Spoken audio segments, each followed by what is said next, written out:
So in yesterday's video, we talked about sandbox changes. We even went over some of the exotics that were leaked from packs. Pretty much covered everything that was leaked. The only information we were missing was the body shot damage of something like Redrix, specifically high impact pulse rifles, as we saw that information was leaked that the crit shot damage of high impact pulses had been increased to 34 per crit. Originally it was 33, but now we actually got information that the body shot damage has also been increased from 20 to 22, allowing this weapon to easily 5 crit, 1 body most Guardians in 0.67 seconds. Now I say most Guardians, 5 to 6 armor Guardians should die in 5 crits, 1 body once this blanket buff goes live. And the reason why there's some gray area there, we won't really know until we're actually in there testing it because there is some rounding of numbers. So best case scenario, 6 Resilience Guardians will die in 5 crits, 1 body. Worst case, only 5 Resilience Guardians and less will die. Either way it goes, it's substantially better than what we have now, which requires 6 crits, which is a tad bit more difficult. Again, this is just adding a little bit more forgiveness there. But on the other side of things, the body shot damage being increased from 20 to 22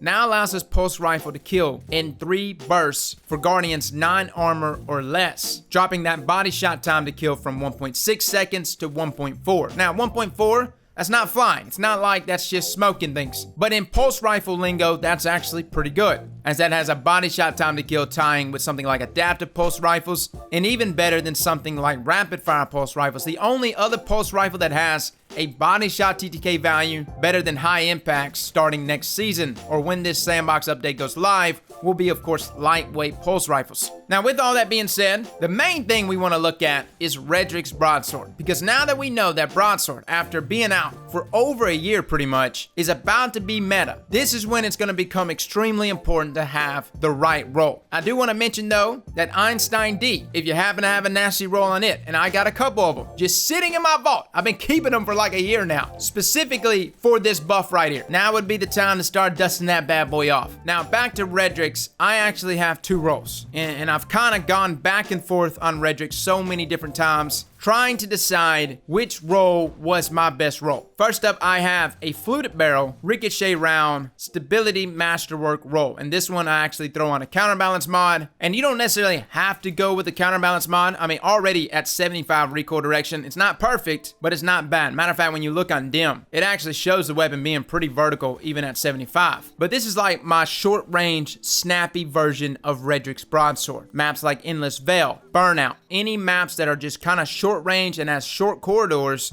I want a pulse rifle that's a little snappier. And having something like 51 handling, 81 stability, it's super consistent, and I love how snappy it is. But there will be times, especially on mid to long range maps, where damage fall off becomes so severe it doesn't even make contact anymore, which is why I have 2 different rolls, which takes us to our second roll here. Again, everything here is the same, the only difference being the barrel perk. I've got full bore selected here, which gives us an increase of 15 range. It does give us a minus 10 stability, but that's countered by our masterwork there. Ricochet rounds, of course. I've got a targeting adjuster mod on this one, which just kind of adds a little more aim assist. But the main thing to take away from this one is everything's loaded out to allow this weapon to have a little more range there for those times that I'm trying to just sit back and lane. Now, this may not be a big deal on most of our maps, but with the reintroduction of something like Widow's Court, you're going to start seeing Redrix Broadsword have some major drawbacks, especially if you've got everything loaded out and like it's handling or stability like I had that other roll, thus resulting in that time to kill of a beautiful 0.67 seconds going up immensely when engaging in ranged gunfights. This is why I really like this roll right here. Even here on this map, I'm still consistently landing shots. Yes, there's some damage fall off, but just having this 1 barrel perk change allows me to still get at least some hit registration at long ranges. But notice when I use my other roll, I'm not even connecting here. I still got my reticle on point, but that damage fall off, like I said, becomes so severe, especially if you have nothing loaded out there in range, that your damage becomes non-existent. And like I said, with the inclusion of more longer range maps, having 2 different rolls here for your broadswords will allow you to consistently keep using this pulse rifle game to game without having to swap off completely. So those are my 2 rolls, guys. Just kind of wanted to show both of these.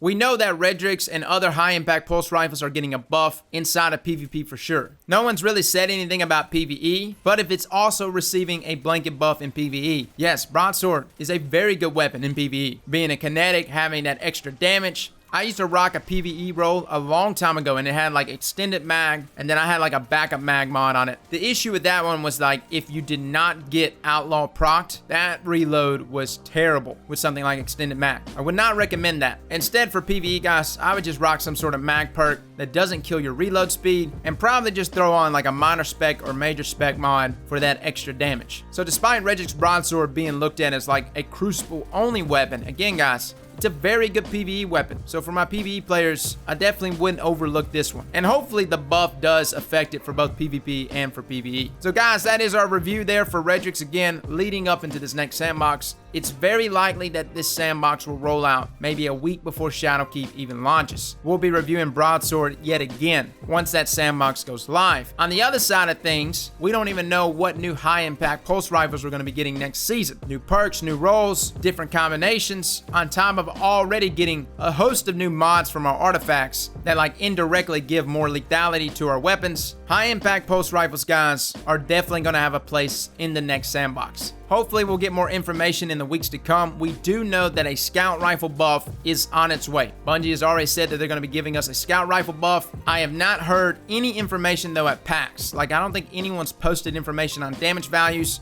The other sad thing is, I'm sure that if someone had a scout rifle in their inventory at PAX, they probably just didn't even put it on. How many people even put on a scout rifle anymore, right? But if y'all have any information about scout rifles, feel free to comment below or comment in our Discord. Fellas and ladies, thank you all for coming and watching, and as always, slap that like button like your mama told you right.